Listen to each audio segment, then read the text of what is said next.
அனைவருக்கும் வணக்கம். ரசமான தத்துவம் ராட்சச சிந்தனைகள், ரகமான கோப்பையில் சுவையான மதுவிலே ரகசிய தேவகீதம், அசலான காவியம் அழகான ஓவியம், 1000 லட்சம் அடிவான பூமியில் கடலாடுகின்ற போல் அடிபோடும் போதை உள்ளம், வசமான கோப்பையும் வளமான கிண்ணமும் வாழ்க்கையில் உள்ள மட்டும் வாராதிங்கென்னிடம் வாராது மரண பயமே அப்படின்னு நான் சொல்லி முடித்தோம். நீங்கள் எல்லோரும் ஒரு தடவை நல்லா கை தட்டிட்டு நிமிர்ந்து உட்காந்தீங்க. ரொம்ப சோர்ந்த மாதிரியே தெரியுது.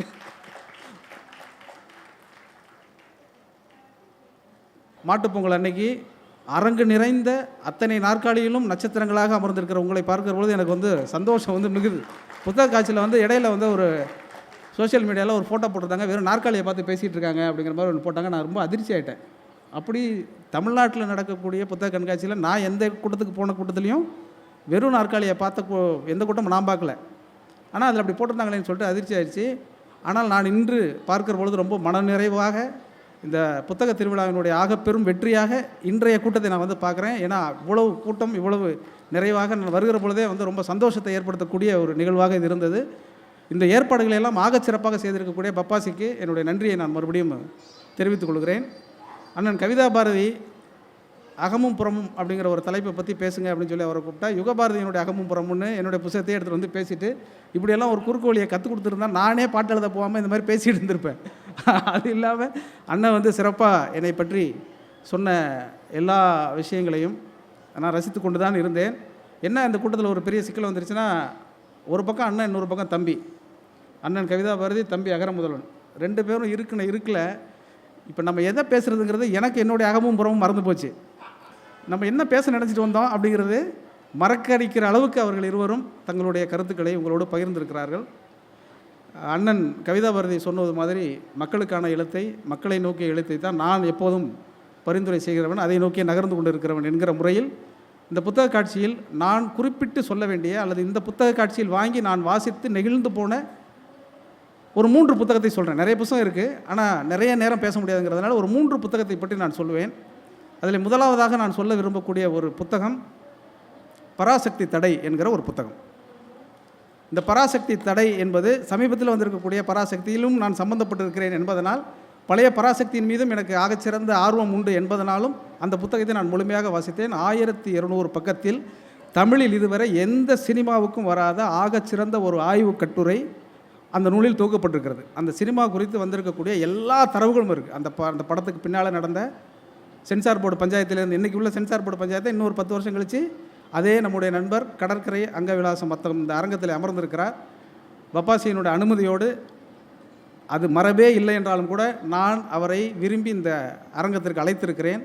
இந்த மேடையில் அவருக்கு நான் என்னுடைய கௌரவத்தை, அன்பை தெரிவிக்க வேண்டும் என்று விரும்புகிறேன்.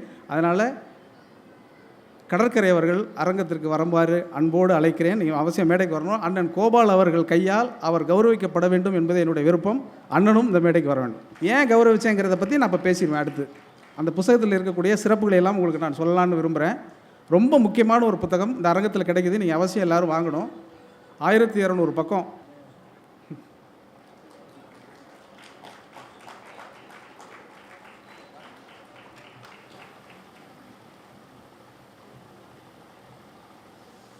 இப்போ அந்த பராசக்தி தடையினுடைய புத்தகத்தின் சிறப்பு என்ன அப்படிங்கிறத நான் சொல்கிறேன். இந்த மேடையில் அழைத்து அவருக்கு பொன்னாடை போர்த்துவதற்கான ஒரே ஒரு காரணம் இருக்குது. இந்த சமீபத்தில் வந்திருக்கக்கூடிய பராசக்தி திரைப்படம் இருக்கு இல்லையா, இந்த திரைப்படத்தில் நான் ஒரு பாட்டு எழுதியிருக்கேன்.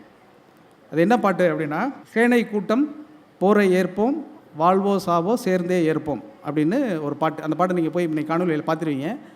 அந்த பாட்டுக்கு பின்னால் இருக்கக்கூடிய வரலாறு, இந்திய எதிர்ப்பு போராட்டத்தின் ஊடாக அது எப்படி எழுச்சி பெற்றது என்பதை பற்றியெல்லாம் அந்த படம் இருக்கும். அந்த படத்துக்கான பாட்டு தான் அது. அந்த பாட்டு எழுதுவதற்கு மிக முக்கியமான காரணமாக இருந்தது பாரதிதாசனுடைய சேனை கூட்டம் தேவை என்கிற அந்த கவிதை.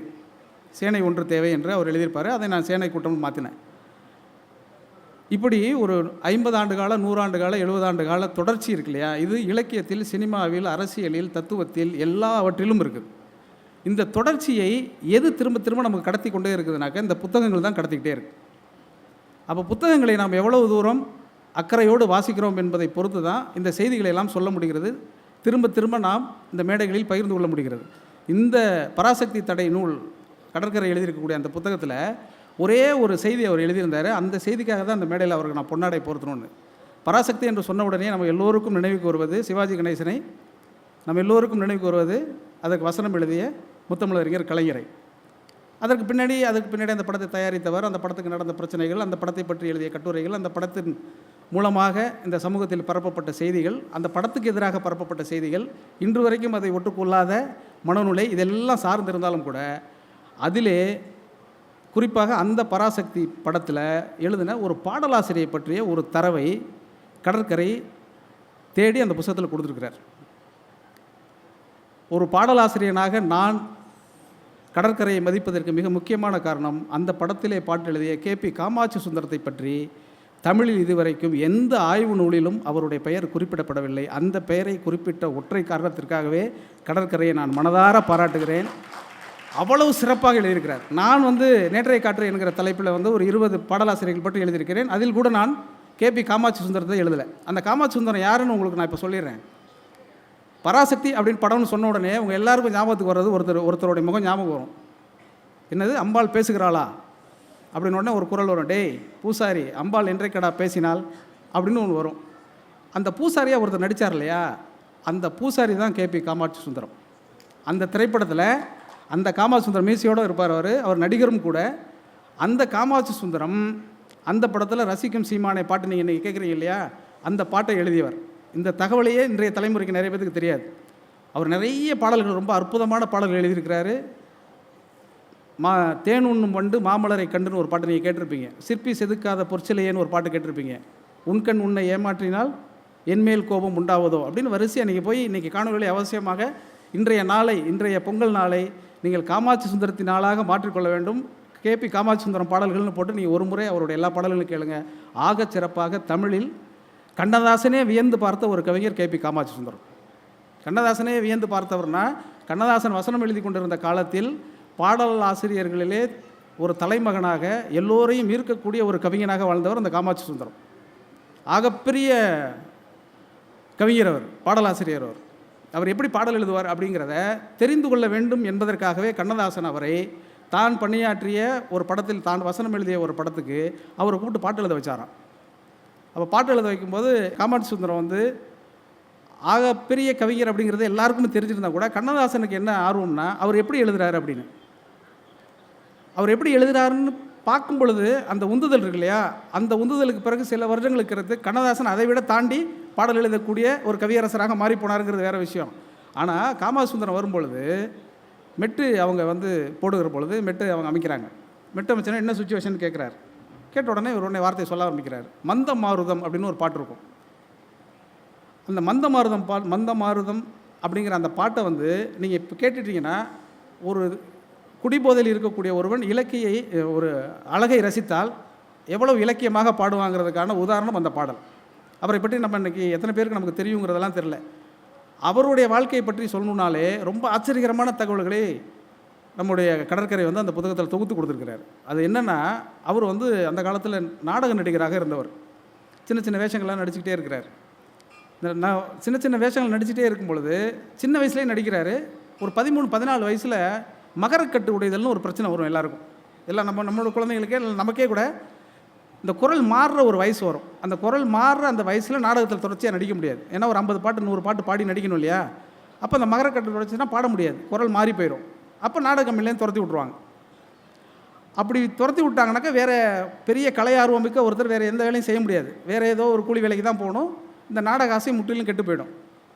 அந்த மாதிரி இவருக்கு மகரக்கட்டு உடஞ்ச உடனே ஒரு நாள் உட்காந்து அழுதுகிட்டு இருக்காரு. என்ன பண்ணுறதுன்னு தெரியல, வீட்டுக்கு போகலாமா அப்படின்னு முடிவு பண்ணி நாடக கம்பெனிலேருந்து வெளியில் கிளம்பி போகலான்னு இருக்கும் பொழுது பெட்டியை தூக்கிட்டு வெளியில் போகிறாரு. ஒரு குரல் கேட்குது, டே காமாட்சி எங்கே போகிற அப்படின்னு ஒரு குரல். திரும்பி பார்த்தா அந்த நாடக கம்பெனி நடத்தக்கூடிய கந்தசாமி முதலியார் தான் அந்த குரல். என்னடா அப்படின்னாரு. இல்லை, எனக்கு குரல் போயிடுச்சு, இனிமேல் என்னை நாடகத்தில் நீங்கள் நடிக்க வைக்க மாட்டீங்க, அதனால் நான் எங்கேயாவது போயிடலான்னு நினச்சி கிளம்பிட்டேன் அப்படின்னோடனே, உனக்கு மகரக்கட்டு உடஞ்ச 2-3 நாளைக்கு முன்னாடியிலேருந்தே எனக்கு தெரியும், இந்த மாதிரி ஒரு முடிவை எடுத்துகிட்டு வாங்கிறதுக்காக தான் நைட்டில் நான் தூங்காமல் உன்னை பார்த்துட்ருக்கேன். நீ எங்கேயும் போக வேணாம், பேசாமல் உள்ளே போ. நம்ம இன்னுமே இந்த பாட்டு இருக்கிற நாடகம்லாம் போட வேணாம். நம்ம என்ன பண்ணிவிடுவோம், இதுக்கப்புறம் சமூக நாடகம் போட்டுருவோம். அதனால் நீ என்ன பண்ணு, நாளை காலையில் விடிஞ்ச உடனே பசங்களெல்லாம் கூட்டிகிட்டு போய் இந்த தேட்டர் ஒரு பேரை சொல்லி, அந்த தேட்டரில் ஒரு இங்கிலீஷ் படம் ஓடிட்டுருக்கு, அந்த இங்கிலீஷ் படத்தை போய் பார்த்துருவா. அந்த கதையை கொஞ்சோண்டு நம்ம உல்ட்டா பண்ணி நம்ம ஒரு நாடகத்தை போட்டுருவோம். அந்த நாடகத்தில் அந்த சினிமாவில் இருக்கக்கூடிய ஒரு முக்கியமான காட்சி இருக்குது, அந்த காட்சியை மட்டும் நீ ப்ராக்டிஸ் பண்ணிட்டார். என்ன அந்த காட்சி அப்படின்னா, அது ரொம்ப சுவாரஸ்யமாக இருந்தது எனக்கு அது படிக்கும் பொழுது. அது என்ன காட்சினா, ஹீரோவும் வில்லனும் சந்தித்துக்கூடிய ஒரு இடம். வில்லன் வந்து எப்போதுமே வில்லனை தான் நம்ம ரொம்ப உயர்வாக காட்ட மாட்டோம், ஹீரோ தான் நம்ம காட்டுவோம். அந்த நாடகத்தில் எப்படின்னா, வில்லன் வந்து ஹீரோ மாதிரி ஆக்ட் பண்ணுவான். ஹீரோவுடைய முதட்டில் இருக்கக்கூடிய சிகரெட்டை வில்லன் தன்னுடைய சாட்டையால் சொல்லட்டி இழுத்துருவான். அப்படி ஒரு காட்சி. சிகரெட்டு ஊடுத்திட்டு இருக்கும்போது இவன் சாட்டை எடுத்து சிகரெட் அப்படி விட்டுப்பான். சாட்டையால் சிகரெட்டை அடுத்தவனோட வாயிலேருந்து எடுக்கிறதுனா எவ்வளோ பெரிய தந்திரம் வேணும். இதை பார்க்குறாங்க, இந்த காட்சியை நீ செஞ்சு பார்க்கணும் அப்படின்ட்டார்.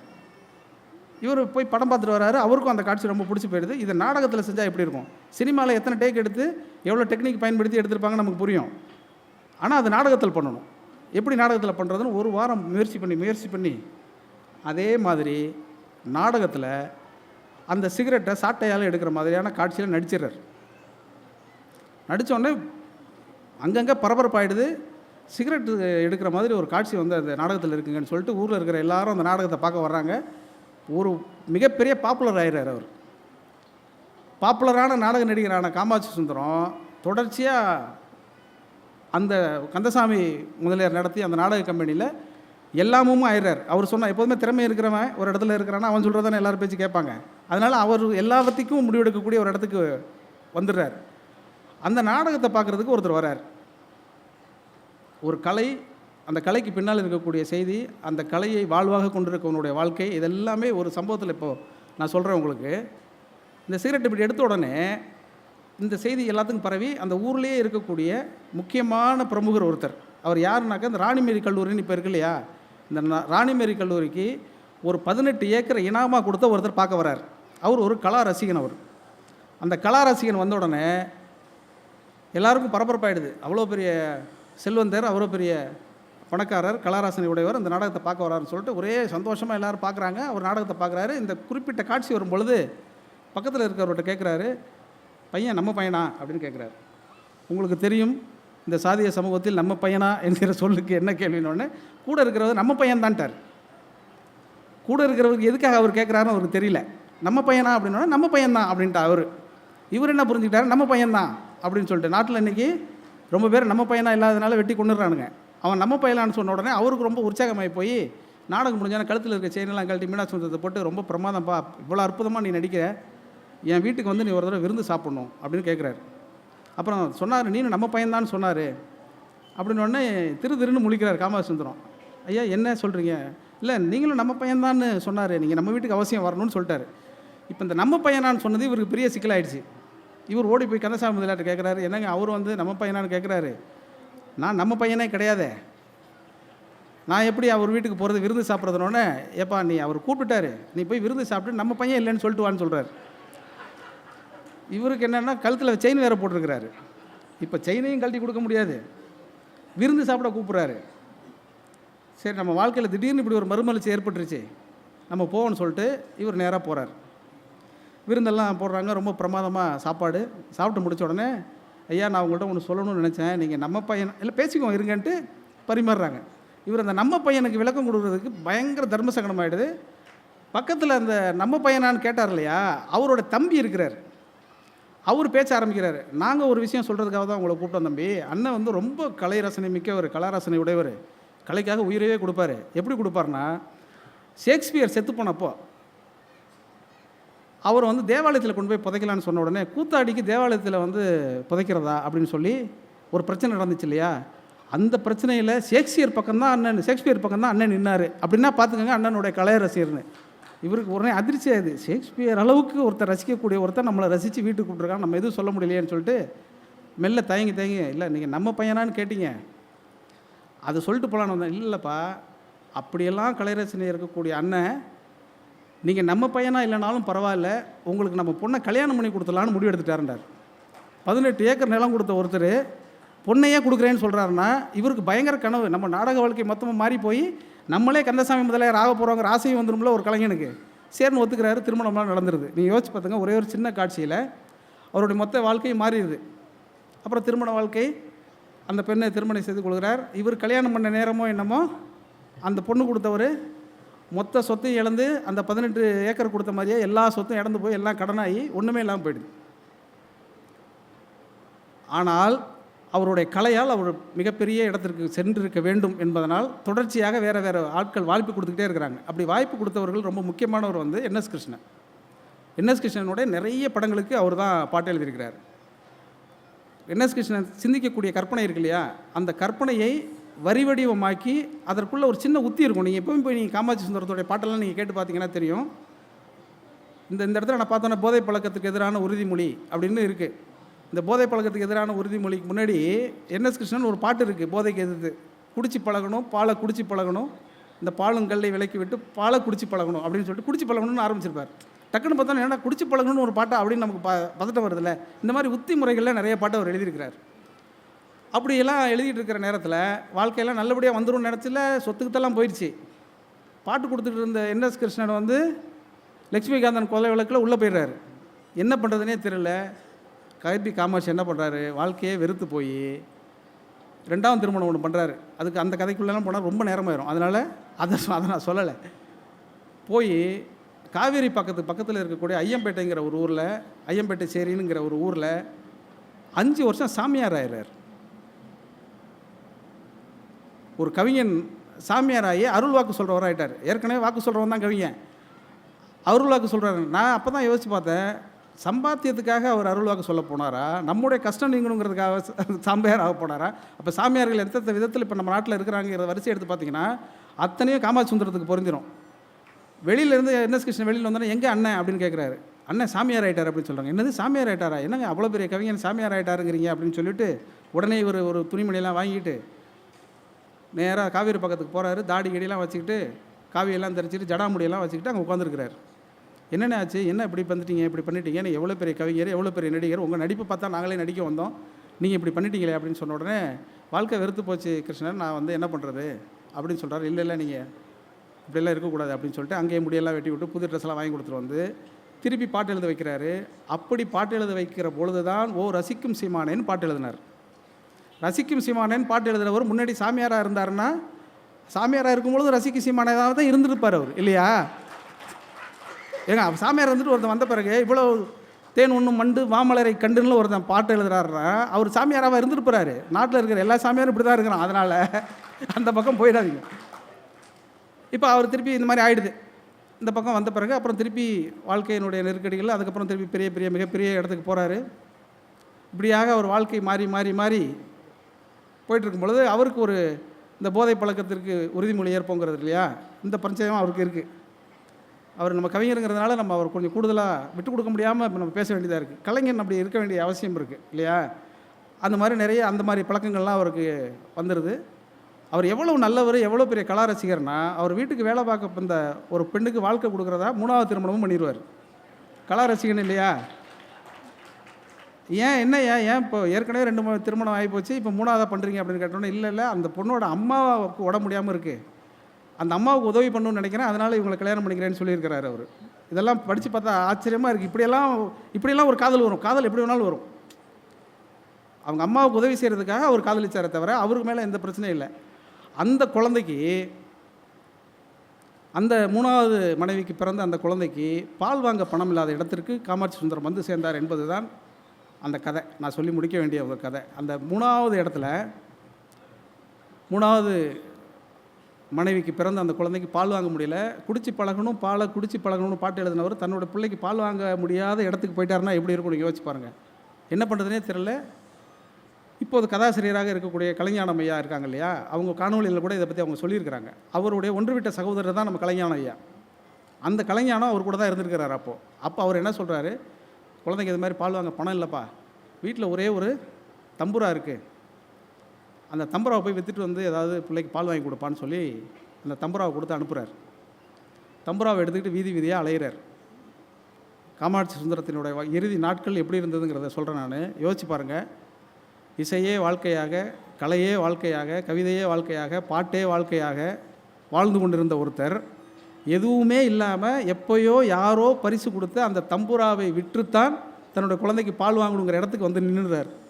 கொடுத்தா யார் உடனே தம்புரா வாங்குவா? எல்லோரும் தம்புரா வாங்கிடுவாங்களா என்ன? போய் ஒவ்வொரு வீடாக ஏறி ஏறி கேட்குறாரு, தம்புரம் வாங்கிக்கிறீங்களா, தம்புரம் வாங்கிக்கிறீங்களா? எங்கள் வீட்டுக்கு எங்களுக்கு எதுக்குப்பா இது, எங்களுக்கு எதுப்பா அதுன்னு சொல்லிடுறாங்க.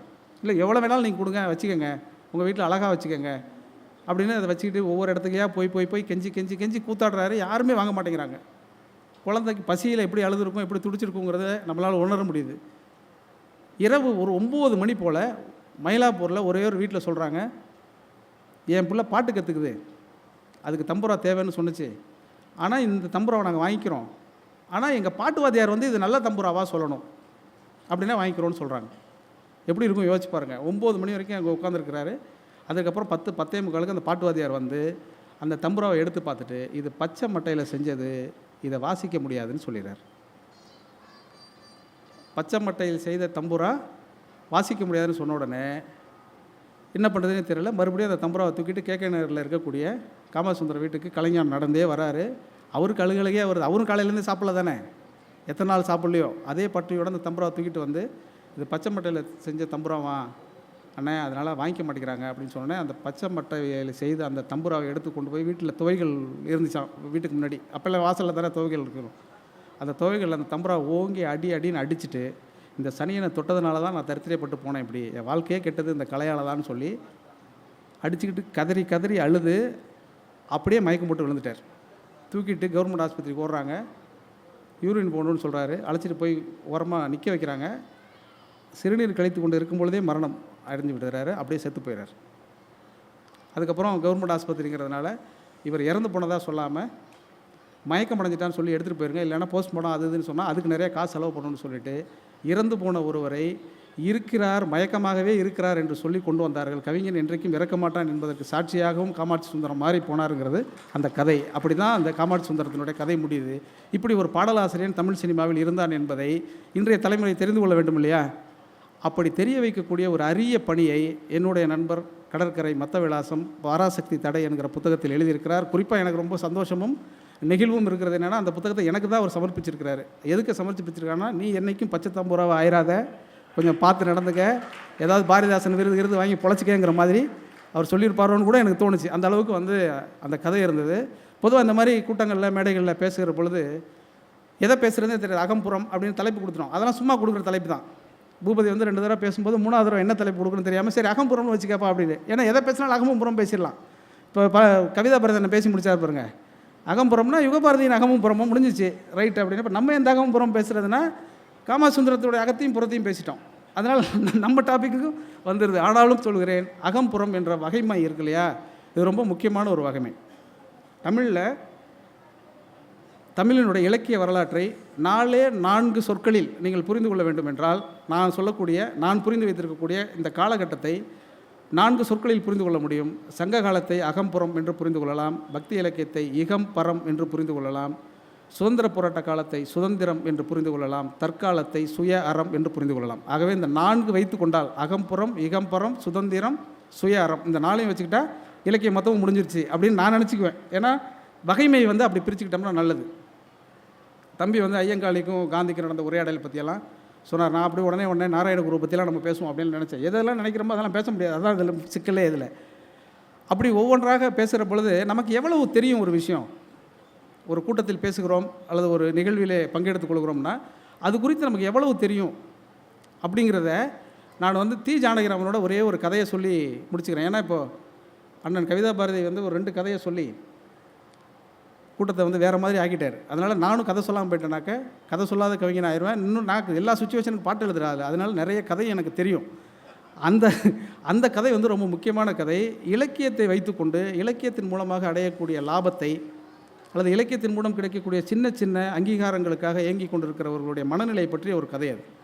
தி ஜானகிராமனுடைய சங்கீத சேவை. அவசியம் படிங்க, இங்கே கிடைக்குது. தீஜாவினுடைய அந்த கதை ரொம்ப முக்கியமான ஒரு கதை. அதுக்கு மட்டும் பொருந்தாது. ஒரு விஷயத்தை முழுமையாக தெரிந்து கொள்ளாமல் கருத்து சொல்கிறா இல்லையா, அவங்க எல்லாருக்கும் அது பொருந்தும். அப்படி பார்த்தீங்கன்னா லிஸ்ட் எடுத்து நம்ம நிறைய பேருக்கு அந்த புத்தகத்தை வாங்கி அனுப்பணும். அது எல்லோரும் இந்த சோஷியல் மீடியாவில் எழுதி கொண்டு இருக்கக்கூடிய எல்லா தம்பி தங்கைகளுக்கும் அண்ணன்களுக்கெல்லாம் அந்த புத்தகத்தை நீங்கள் அனுப்பலாம். அந்த அளவுக்கு அந்த கதை ரொம்ப முக்கியமான கதை. அந்த சங்கீத சேவைங்கிற கதை வந்து என்னென்னா, ரொம்ப சாதாரணமாக அந்த கதை ஆரம்பிப்பார். அது ஒரு எலியை பற்றின கதை. எனக்கு இந்த திடீர்னு அணிலை பற்றி ஒரு கதையை சொல்லி அது ரொம்ப சிக்கலாயிடுச்சு. அதுக்கப்புறம் மயிலை பற்றி ஒரு கதை போய் சொன்னால் அதுவும் சிக்கலாயிடுச்சு. அதனால் இப்போ அணியில் சொல்ல முடியாது, இது சொல்ல முடியாது. இப்போ திடீர்னு வந்து மரியாதைக்குரிய தோழர் சூர்யா சேவியர் அவர்களுடைய திருப்பரங்குன்றத்தின் முழு ஆய்வு நூல் ஒன்று வந்திருக்கு. அதில் கிளியை பற்றி ஒரு கதை இருக்குது. நான் இப்போ அந்த கிளியை பற்றி ஒரு சொல்லிடணும். ஏன்னா இது ஒரு கிளி காலமாக இருக்கிறது. அதனால் அதை பற்றி நான் அப்புறமா சொல்கிறேன். அதற்கு முன்பாக இந்த சங்கீத சேவையை சொல்லிடுறேன் நான். இந்த சங்கீத சேவை வந்து என்னென்னா, இலக்கியத்தை பற்றி யாரெல்லாம் பேசுனாங்களோ இனிமேல் உங்களுக்கு அந்த கதை ஞாபகம் வந்துடும். அந்த அளவுக்கு அந்த கதை இருக்குது. அது என்னென்னா, ஒரு எலி என்ன பண்ணும், திடீர்னு எதேச்சியாக ஒரு லைப்ரரிக்குள்ளே போயிடும். எலிங்கிறது எங்கே வேணாலும் பூந்துடும் தானே. அது மாதிரி அது லைப்ரரிக்குள்ளே பூந்துடும். லைப்ரரிக்குள்ளே பூந்தோடனே அங்கே இருக்கக்கூடிய எல்லா புத்தகத்தையும் மேஞ்சிட்டே வரும்பொழுது திடீர்னு அது கையில் ஒரு சங்கீதத்தை பற்றின ஒரு புத்தகம் கிடச்சிரும். உடனே அதை எடுத்து சங்கீதத்தை பற்றி படிக்க ஆரம்பிச்சிடும். அதுக்கு ரொம்ப அபாரமாக இருக்கும். ராகத்தினுடைய லட்சணங்கள், ராக ஆலாபனைகள், ஆரோகணம் என்ன, அவரோகணம் என்ன, எத்தனை ராகங்கள் இருக்குது, எத்தனை சுரங்களுடைய பாகுபாடுகள் இருக்குது, எல்லாத்தையும் படித்தோன்னே அதுக்கு ரொம்ப மகிழ்ச்சியாகி ஒரு கட்டத்தில் அந்த எலி என்ன பண்ணிடும், ஒரு புத்தகம் எழுதிடும். எலி எழுதின புத்தகம் என்ன ஆகிப்படும்னா உலகம் பூரா பாப்புலர் ஆயிரும். எலிகளை புத்தகம் எழுதினா பாப்புலர் ஆயிரும். அது பாப்புலர் ஆன உடனே தென் அமெரிக்காவிலேருந்து அதுக்கு அழைப்பு வந்துடும். நீங்கள் வந்து எங்களுடைய சங்கீத சபாவில் வந்து நீங்கள் உரையாற்றணும் அப்படின்னு சொல்லி. அப்புறம் அமெரிக்க தூதரகத்திலேருந்து ஒரு அழைப்பு வரும். நீங்கள் எங்களுடைய தூதரகத்துக்கு வந்து எங்களோட அழைப்பை ஏற்று நாங்கள் கொடுக்குற பட்டத்தை வாங்கிக்கணும் அப்படின்னு. இந்த எலிக்கு வந்து தாங்க முடியாத சந்தோஷமாயிரும். நம்ம படித்ததே ஒரே ஒரு புத்தகம் தான். அந்த புத்தகத்தில் இருக்கிறதையும் பாதி புரியாத மாதிரி எழுதணும். அந்த புத்தகத்தை உலகமெல்லாம் படித்து வைக்கிறாங்கன்னா இப்போ நம்ம எவ்வளோ பெரிய ஆளாயிட்டோம்னு சொல்லிட்டு ஒரு கட்டத்தில் அதுக்கு நமக்கு சங்கீதமே தெரிஞ்சிருச்சுங்கிற மாதிரி தன்னை ஒரு இசைஞானியாக ஃபீல் பண்ண ஆரம்பிச்சிடும். அது ஒவ்வொரு நாட்டுக்கும் போய் பேசிட்டு வரும். பேசும்பொழுது தான் என்ன பேசுனாக்க, அவங்க என்ன கேட்குறாங்களோ கேட்குறதுக்கு தகுந்ததுக்காக மாற்றி பேசுகிறது. அகம்புறம்னு சொன்ன உடனே டக்குன்னு நமக்கு தகுந்த மாதிரி ஒரு டைட்டில் வச்சு பேசணும் பாருங்கள். அந்த மாதிரி ஏதாவது அதுக்கு தகுந்த மாதிரி மாற்றி பேசுது. இப்படி பேசின உடனே தென் அமெரிக்காவில் என்ன பண்ணிடுவாங்க, ஐயா நீங்கள் இவ்வளோ பெரிய இசைஞானியாக இசை மேதையாக இருக்கிறீங்க, அதனால் உங்கள் முன்னாடி எங்கள் நாட்டுடைய ஒரு பாடகர் வந்து பாடணும்னு நினைக்கிறாரு அப்படின்னு சொல்லுவாங்க. இப்போ நம்ம கவிஞராக இருக்கோம்னாக்கா யாராவது கவிதை எழுதுறவங்க நம்மள்ட்ட காமிச்சு நல்லா இருக்கான்னு சொல்லுவாங்க. நம்மளே ஒழுங்காக கவிதை எழுத மாட்டோம், நமக்கு தெரியும். அவங்க அன்பில் வந்து காட்டுறாங்க, ரொம்ப பிரமாதமாக எழுதுறீங்க, நல்லா வருவீங்கன்னு சொல்லிட்டு போவோம். நம்ம அப்புறம் தான் தெரியும் நம்மளை விட அவன் நல்லா சிறப்பாக எழுதியிருக்கிறானே, நமக்கு இன்னும் அந்த அளவு கூட எழுத வரலையேன்னு நமக்கு மனசுக்குள்ளே ஓடும். அது வேறு. அந்த மாதிரி அதுக்கு என்ன பண்ணிடுச்சுன்னா, வர சொல்லுங்கள் பாட கேட்போம் அப்படின்ட்டு அந்த தென் அமெரிக்கா நாட்டில் இருக்கக்கூடிய அந்த சங்கீத வித்வான் வந்து பாட்டை பாட ஆரம்பிப்பாங்க. பாட்டை ஆரம்பித்தாக்க பிரமாதமாக பாடுவாங்க. உண்மையிலே அவங்க பாடினோடனே அந்த சங்கீத வித்வான் கூட இன்னொருத்தர் இருப்பார். அவருக்கிட்ட வந்து சொல்லுவார், சார் இது எங்கள் நாட்டில் வந்து டக்கோன டொட்டி அப்படின்னு சொல்லுவாங்க. இதுக்கு பேர் வந்து டக்கோன டொட்டி. இந்த டக்கோன டொட்டி எப்படி சார் இருக்குது அப்படின்னு கேட்பாங்க. டக்கோன டொட்டி எப்படின்னா, இதுக்கு ஏற்கனவே இசையே தெரியாது, உண்மையான இசையே தெரியாது இதுக்கு. இப்போ டக்கோன டொட்டி என்ன தெரியாதுக்கு, டக்கோன டொட்டி ரொம்ப அற்புதம் அப்படின்னு. என்ன சொன்னீங்க, இன்னொரு தடவை சொல்லுங்கள். எங்கள் நாட்டில் இதுக்கு வேறு பேர் சொல்லுவாங்க அப்படின்றோம். உடனே அவங்க டக்கோன டொட்டி அப்படின்னு சொல்லுவோம், திருப்பி சொல்லுவாங்க. டக்கோன டொட்டி தச்சோன தோடி அப்படின்றோம். எங்கள் நாட்டில் தச்சோன தோடி என்று இருப்பதே தான் உங்கள் நாட்டில் டக்கோன டொட்டி என்று நீங்கள் பாடிக்கொண்டிருக்கிறீர்கள். ரொம்ப அற்புதமாக இருக்குது. இசைக்குள் நம்ம எல்லா நாடுகளுக்கும் இருக்கக்கூடிய பந்தமெல்லாம் எவ்வளோ சிறப்பாக இருக்குன்னு பேசி தப்பிச்சிரும். அவங்க வியந்துருவாங்க. ஏன்னா சங்கீதத்துக்கு நூல் எழுதி அகில உலகத்தில் புகழ்பெற்றிருக்கக்கூடிய ஒருத்தர் நம்ம ஊர் வித்வானை பாராட்டிட்டாரு அப்படின்னு சொல்லிட்டு கவிதா பாரதியான கவிதை வாசித்த கதை தான். நல்ல வேளை அது எங்கேயும் கிளம்பி வரல. என்ன அதனால் உடனே வந்து பரபரப்பாக அடுத்த நாட்டுக்கு போவோம். இப்படி ஒவ்வொரு நாட்டுக்கும் பேசிக்கிட்டே போயிட்டு இருக்கும் பொழுது அமெரிக்காவிலேருந்து ஒரு அழைப்பு வந்துச்சு இல்லையா, அது பட்டம் கொடுக்குற அழைப்பு. அங்கே வந்து அதுக்கு சிறந்த பட்டம் கொடுக்க போகிறாங்க. ஒரு விமர்சகர், சங்கீத விமர்சகராக அது மாறி இருக்குல்ல இப்போ கொஞ்சம் காலத்தில். இந்த சங்கீத விமர்சகராக மாறின உடனே, கதை சொல்லியாக மாறின உடனே அது இது வரைக்கும் அதுக்கு அதை பற்றியே தெரியாது. ஆனால் அது பேசிக்கிட்டு இருக்கு. இப்போ அமெரிக்காவுக்கு போய் அமெரிக்கா ஏற்பாடுகள்லாம் தடபுடலாக இருக்கும். ஏர்போர்ட்லேருந்தே கூட்டிகிட்டு அது போகும்பொழுதே அந்த எலி, நீங்கள் நல்லா எல்லாத்தையும் கற்பனை பண்ணிங்க, இதெல்லாமே ஒரு எலிக்கு என்ன மாதிரியான ஒரு வாழ்க்கை வந்திருக்கு பாருங்கள். திடீர்னு ஏர்போர்ட்லேருந்து தூதரக அதிகாரி வந்து அவரை கூட்டிகிட்டு போய் பக்குவமாக அந்த எலி வந்து கூட போகும்போது தன்னுடைய மனைவியும் கூட்டிகிட்டு போகும்.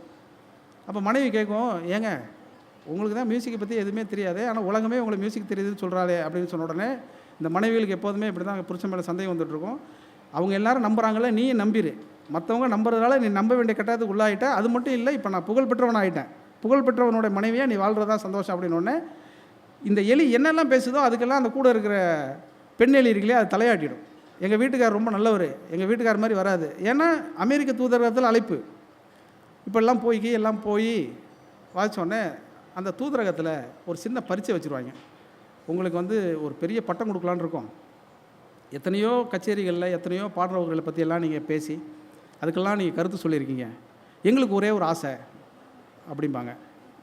இந்த பெண்ணில் இருக்கு இல்லையா, நான் அப்போவே சொன்னேன், மற்ற நாடு கூட பரவாயில்ல, இந்த அமெரிக்கா வந்து இந்த ட்ரம்ப் மாதிரியான கிறுக்கணுங்கள்லாம் வந்துடுவானுங்க, இது கொஞ்சம் சிக்கலான நாடு, அதனால் இங்கே வேணான்னு சொன்னேன், நீங்கள் கேட்கல, இப்போ பாருங்கள் உங்களை பாட சொல்கிறாங்க, நீங்கள் என்ன பண்ணுவீங்கன்னு கேட்போம்.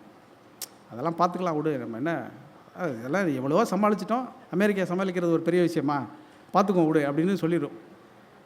அவங்க சொல்லுவாங்க, ஐயா இந்த பட்டம் கொடுக்குறதுக்கு முன்னாடி இவ்வளோ சங்கீதத்தின் மீது ஆர்வம் கொண்டு இவ்வளவெல்லாம் பிரச்சாரம் செய்து கொண்டு இருக்கிற நீங்கள் உங்கள் குரலால் ஒரு பாடலை பாடி முடித்ததற்கு பிறகு உங்களுக்கு அந்த பட்டத்தை கொடுக்குறோம் அப்படின்னு சொல்லிவிடுவாங்க.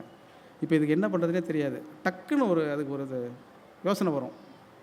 கொஞ்சம் அறிவு கம்மியாக இருக்கவங்களுக்கு நிறைய யோசனை வரும். அந்த எலிக்கும் அதே மாதிரி யோசனை வந்தோடனே வரும்பொழுது அவசரத்தில் ரூம் சாத்திட்டு வந்தேனையா, அப்போ என் கை வந்து கொஞ்சம் அடிபட்டுருச்சு, கதவு சாத்துறதுல தாழ்பாலில் அடிபட்டுருச்சு. தம்பூரா இல்லாமல் என்னால் பாட முடியாது, தம்பூரா மீட்டணும்னா எனக்கு கை வந்து அடிபட்டுருச்சு, என்ன பண்ணுறது, வேணா ஒன்று செய்யுங்க, இந்த பயணத்தை ரத்து பண்ணிடுங்க, அடுத்த முறை வந்து உங்களுக்கு நான் பாடி அந்த பரிசை வாங்கிக்கிறேன் அப்படின்னோடனே, இவ்வளோ செலவு பண்ணி கூட்டிகிட்டு போனதை விட முடியுமா? இல்லை ஒன்றும் பிரச்சனை இல்லை, தம்பூரா வாசிக்கிறதுக்கு நாங்கள் இன்னொருத்தர் ரெடி பண்ணுறோம், என்னென்னா தம்பூரானா என்னன்னு சொல்லுங்கன்னு அவங்க கேட்பாங்க. அவங்களுக்கு தம்பூராவே தெரியாது. உடனே அமெரிக்க தூதரத்தில் உடனே கடிதமெல்லாம் போட்டு இந்தியாவிலேருந்து ஒரு தம்பூராவை அனுப்பி வைங்கடான்னு சொல்லி இங்கேருந்து பார்சலில் ஒரு தம்பூரா போகும். இப்போ பெண் எலி கேட்கும், தம்பூராவும் வந்துருச்சு, ஏன்னா கண்டிப்பாக அமெரிக்கா நினச்சிச்சின்னா எல்லா நாட்டிலும் எந்த நாட்டிலும் எது வேணாலும் பூந்துடும், ஒரு தம்பூராவே எடுத்துகிட்டு வர முடியாது, அதனால் இப்போ இதை எடுத்துகிட்டு வந்துடும், வந்து வாசிச்சுட்டா நம்ம பாட முடியாதுங்க, என்ன பண்ணுறதுன்னு கேட்கும். அதெல்லாம் ஒன்றும் பிரச்சனை இல்லை, பார்த்துக்கலாம், அதெல்லாம் தம்பூராவெல்லாம் வராது, தம்பூரா சரியில்லைன்னு சொல்லிடுவோன்னு. நம்ம கேபி காமாட்சி சுந்தரம் கதையில் அதே தம்பூரா கதை மாதிரியே இது நினச்சிரும். உடனே இல்லை நம்ம வெயிட் பண்ணுவோம் அப்படின்னு சொல்லிட்டு இந்த புருஷன் எலி வந்து அந்த பட்டத்தை வாங்காமல் திரும்புறதுங்கிற முடிவில் இருக்கும். இப்போ என்ன பண்ணுவாங்க, அமெரிக்க தூதரகத்தில் இருக்கக்கூடிய அதிகாரிகள்லாம் வந்து, சார் தம்பூராவை நாங்கள் கொண்டு வந்துட்டோம், கச்சேரி நம்ம வச்சிடலாமா அப்படின்னு கேட்பாங்க. என்னது கச்சேரி வைக்கிறதா? ஆனால் கை அடிபட்டுருக்குன்னு சொன்னேன், நீங்கள் கச்சேரி வைக்கலான்னு சொன்னோடனே, இல்லை நம்ம முதன்மை தூதருடைய மனைவியே ரொம்ப பிரமாதமாக தம்பூரா வாசிப்பாங்க, அவங்க வாசிப்பாங்க, நீங்கள் பாடுங்கன்ட்டாங்க. இப்போ சிக்கலில் மாட்டிக்கிச்சா, அமெரிக்காவுக்கு போய் யாருமே திரும்ப முடியாதுங்கிறது தான் கதை. அது வாசிக்க ஆரம்பிச்சிடும். அது வாசிக்க ஆரம்பித்தோடனே இந்த எலி தத்து அப்போ தான் பாட ஆரம்பிச்சிடும். அதுதான் டக்கான ரொட்டியாக தட்சிண தொடின்னு இப்போ சொன்னதாச்சா, கொஞ்சம் நேரம் பாடிக்கிட்டே இருக்கும். தம்பூரா வாசிக்கிற அம்மாவுக்கு நல்ல மியூசிக் தெரியும், அது மெல்ல காதில் வந்து தெரியும், சார் நான் தம்பூரா வாசிக்கிற தப்பாக வாசிக்கிறேன்னா அப்படின்னு சொல்லும். இது என்ன பயன்படுது, இது என்ன நினச்சிடும்னா, இந்த எலி ஆமான்னு சொல்லிட்டோம்னா தப்பிச்சிக்கலாங்கிறதுக்காக ஆமான்னு சொல்லுவோம் ஒரு தடவை. தம்பூரா நீங்கள் கொஞ்சம் தப்பாக தான் வாசிக்கிறீங்க, தம்பூராவை ஒரே மாதிரி தான் வாசிக்கிறீங்க, யார் வாசித்தாலும் ஒரே தான் தம்பூரா, அதை தப்பாக வாசிக்க முடியாதுன்னு சொல்லுவோம் அந்த அம்மா. ஆமாம் அதுவும் சரிதான் அப்படின்னு சொல்லும். திருப்பி இப்போ என்னங்க பண்ணுவீங்கன்னு பெண்ணில் கேட்கும். அது பக்கத்தில் இருக்கிறது இதை கூட்டிகிட்டு போகாமல் இருந்திருக்கலாம், அது இடையில குறுக்க வந்து டார்ச்சர் பண்ணிட்டே இருக்குது. என்னங்க இப்போ மாட்டிக்கிட்டோமே என்ன பண்ணுறது அப்படின்னு சொன்னோடனே டக்குன்னு அந்த தம்பூரா வாசித்தவங்க சொல்லுவாங்க, எளியாரே உங்களுக்கு எதுவுமே தெரியுங்கிறத முத நாளே எங்களுக்கு தெரியும், ஆனால் இதை கூப்பிட்டு வச்சு உங்களை அவமானப்படுத்தி இனிமேல் இந்த மாதிரி எந்த நாட்டுக்கும் நீங்கள் போகக்கூடாதுங்கிறதுக்காக தான் இந்த ஏற்பாடை நாங்கள் பண்ணணும். இப்போவும் ஒன்றும் பெரிய பாதகம் இல்லை, உங்களுக்கு சங்கீத மகார்ணவம் அப்படின்னு ஒரு பட்டம் கொடுத்துட்றோம், தயவு செய்து யாருக்கிட்டும் இனிமேல் சங்கீதம் பேசாமல் இந்த பட்டத்தை வச்சுக்கிட்டே மொத்த காலத்தையும் நீ வாழ்ந்துக்கங்க, உங்களை அப்படியே குந்தனாப்பில் கொண்டு போய் ஏர்போர்ட்டில் ஏற்றி விட்றோன்னு சொல்லி அந்த எலியை ஏற்றி அனுப்பிச்சி விட்றதா அந்த கதையை முடிக்கிறார். இந்த கதை மூலயமா என்ன தெரியுது அப்படின்னா, சங்கீதத்தை அனுபவிக்க மட்டும்தான் முடியும் இல்லையா, சங்கீதத்தை விமர்சிக்க முடியாது. இலக்கியமும் அப்படியே தான். தூய இலக்கியம் என்று, இது மக்கள் இலக்கியம் என்று, இது நாட்டார் இலக்கியம் என்று, இது கிளாசிக்கல் என்றெல்லாம் சொல்கிறதுக்கு ஒன்றுமே கிடையாது. அனுபவம் எது தருகிறதோ அது ஆகச்சிறந்த படைப்பு என்பதை உள்வாங்கி கொண்டால் எந்த பிரச்சனையுமே கிடையாது. அரங்கத்தில் இருக்கக்கூடிய அத்தனை புத்தகங்களுமே சிறந்த புத்தகங்கள்லாம் என் பார்வையில் ஒவ்வொரு படிநிலையில் கொஞ்சம் கொஞ்சமாக வேறுபட்டு வேறு இடத்தை நோக்கி நம்ம நகர்ந்து கொண்டே இருக்கிறோம். அது நம்முடைய வாசிப்பு அனுபவத்தின் மூலமாக வருவது தானே தவிர யாரோ சொல்வதனால் வருவதல்ல. யாரோ ஒருத்தர் விமர்சகர் வந்து இந்த புத்தகம் சிறப்பு அப்படின்னு சொல்வதனால் வருவதில்லை.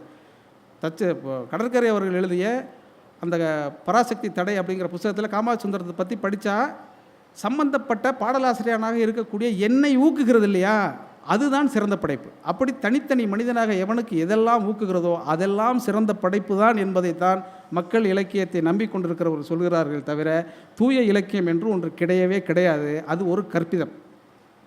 அந்த கற்பிதம் என்பது என்னென்ன, இப்போ ஒரு அரிசி கடை இருக்குது, பக்கத்தில் ஒரு அரிசி கடை தொடங்கிட்டான்னு வச்சுக்கோங்களேன், என் கடையில் நல்ல அரிசி உங்கள் கடையில் புழுங்கலாக இருக்குது அப்படின்னு சொல்கிற கதை தான் இந்த கதை. அதனால் படித்து தான் தெரிந்து கொள்ள முடியும். நல்ல இலக்கியத்தை நல்ல சினிமாவை, நல்ல அரசியலை கூட பட்டு தான் தெரிந்து கொள்ள முடியும் இல்லையா? படாமல் தெரியவே தெரியாது. ஜனநாயகத்தை பேசுவோம் அப்படின்னு நம்ம சொன்னோம்னா ஜனநாயகனுக்காகவே பேச வேண்டியது இருக்கு இல்லையா? அப்போ இதெல்லாம் பட்டாதான் நமக்கு தெரியும். படத்தான் அரசியல் புரியும், இலக்கியம் புரியும், கலை இலக்கியத்தின் வகைமைகள் அத்தனையும் நாம் புரிந்து கொள்வதற்கு அனுபவம் என்பது அடிப்படையானது. அந்த அனுபவங்களை தரக்கூடியது தான் புத்தகம்.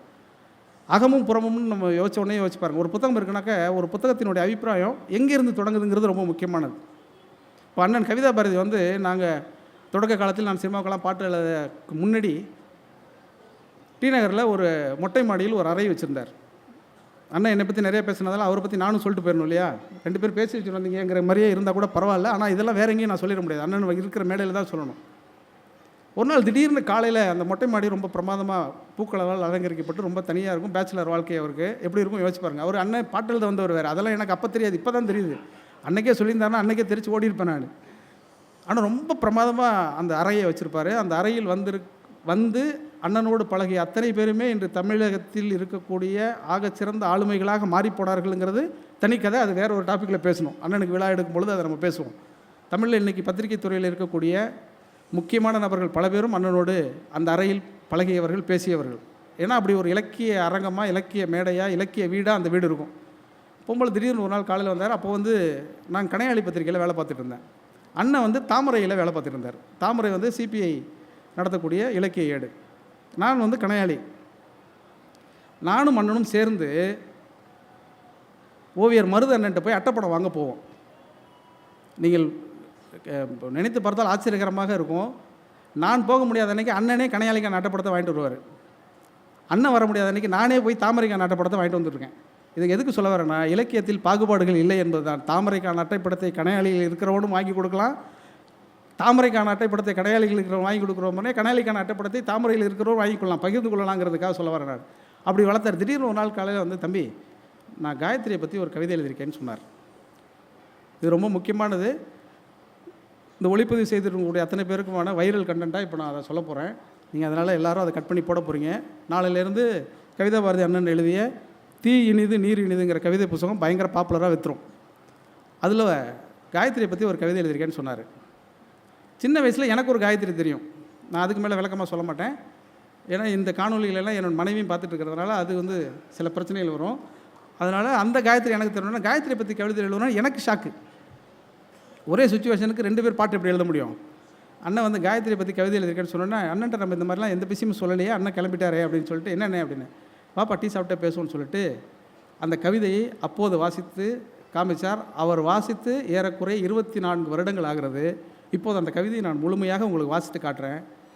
இப்போவும் அது எப்படி உங்களை சந்தோஷப்படுத்துகிறதுங்க மட்டும் பாருங்கள். கவிதையினுடைய, இலக்கியத்தினுடைய ஆகச் சிறப்பு என்பது எப்போது படித்தாலும் காலத்தை வென்று உங்களை சந்தோஷப்படுத்தக்கூடியதாக இருந்தால், ஒரு அனுபவத்தை தருவதாக இருந்தால் அது சிறந்த கவிதை என்று சொல்வதற்கு அந்த காயத்ரி மந்திரம் கவிதையை நம்ம ஒரு தடவை வாசிடுவோம். கவிதை வந்து காயத்ரி மந்திரம் தலைப்பு. காயத்ரியை பற்றி கவிதை எழுதலாம் எனில், காயத்ரியை பற்றி கவிதை எழுதலாம் எனில் கவிதை வேறு காயத்ரி வேறா? அப்புறம் எப்படி நீங்கள் பாட்டு எழுதுறது? நீ தான் காயத்ரி பின்னாடி போயிட்டு என்ன நீ எழுத முடியாது. காயத்ரி பற்றி கவிதை எழுதலாம் எனில் கவிதை வேறா காயத்ரி வேறா? காயத்ரிகள் அழகாய்த்தான் இருக்கிறார்கள். அழகாய் இருக்கிறவர்களெல்லாம் காயத்ரிகளாய் இருக்கக்கூடாதா? கால் கொலுசு, கண்ணாடி வளையல், மஞ்சள் தாவணி இவை எதுவும் இல்லாமல் அழகாய் இருக்க காயத்ரிகளுக்கே சாத்தியம். பெரும்பாலும் காயத்ரிகள் காதலுக்கு எட்டாத தூரத்தில் சிரிக்கிறார்கள். இதெல்லாம் ரொம்ப டூமச்சு. உண்மையாகவே அந்த காயத்ரி யாருன்னு தெரிஞ்சிருச்சுன்னா அன்னைக்கே நான் போய் கொண்டிருப்பேன் நான். அடுத்தது பாருங்கள், எல்லாம் தெரிந்த காயத்ரிகளுக்கு கொஞ்சம் வெட்கப்படவும் தெரியக்கூடாதா? ஏதோ அரைஞ்சிருச்சின்னு நினைக்கிறேன். எல்லாம் தெரிந்த காயத்ரிகளுக்கு கொஞ்சம் வெட்கப்படவும் தெரிந்திருக்கலாம். காயத்ரிக்கும் நடக்கும் போட்டியில் காயத்ரிகளே ஜெயிக்கிறார்கள். காயத்ரிக்கும் நடக்கும் போட்டியில் காயத்ரிகளே ஜெயிக்கிறார்கள். கடைசியில் பாருங்கள், காயத்ரியை பிடிக்கும் என்பதற்கு கண்ணம்மாவை பிடிக்காது என்பதல்ல பொருள். காயத்ரியை பிடிக்கும் என்பதற்கு கண்ணம்மாவை பிடிக்காது என்பதல்ல பொருள். என்ன தான் வைரமுத்து உங்களை புகழ்ந்து வந்தாலும் நீங்கள் காயத்ரி பின்னாடி பக்கம் போனால் எப்படி பாட்டு எழுதுறது? இதுதான் அவர் அண்ணன் வந்து பாட்டு எழுதாமல் போனதுக்கான காரணம் இந்த காயத்ரி தான். கடைசியில் சொல்கிறாரு, காயத்ரிகள் தான். கன்க்ளூஷன், கவிதையோட கன்க்ளூஷனாக தான், காயத்ரிகள் தான். கல்யாணத்துக்கு முன்னும் பின்னும் காயத்ரிக்குத்தான் தெரியும் காயத்ரியாய் இருப்பதனுடைய கஷ்டம். காயத்ரிக்குத்தான் தெரியும் காயத்ரியாக இருப்பதனுடைய கஷ்டம். இந்த கவிதை வந்து லவ்வில் ஆரம்பித்து அகத்தில் ஆரம்பித்து புறத்தில் முடிஞ்சிருச்சு. பெண்ணை காதலிப்பது ஆரம்பித்து அகத்தில் ஆரம்பித்தார். காயத்ரிகளுடைய கஷ்டத்தை சொல்லி பெண்ணியத்தில் முடித்ததனால் இது புறத்தில் முடிந்து விட்டது. எனவே அகமும் புறமும் என்கிற தலைப்பில் நான் பேசுவதற்கு உரிய கவிதையாக இது மாறியது என்று செய்து கொண்டு, என் குலம் என்றுனை தன்னிடம் ஒட்டிய மக்கள் பெருங்கடல் பார்த்து மகிழ்ச்சி கொள், அறிவை விரிவு செய், அகண்டமாக்கு விசால பார்வையால் விழுங்கு மக்களை மானிட சமுத்திரம் நான் என்று கூவு. நன்றி, வணக்கம்.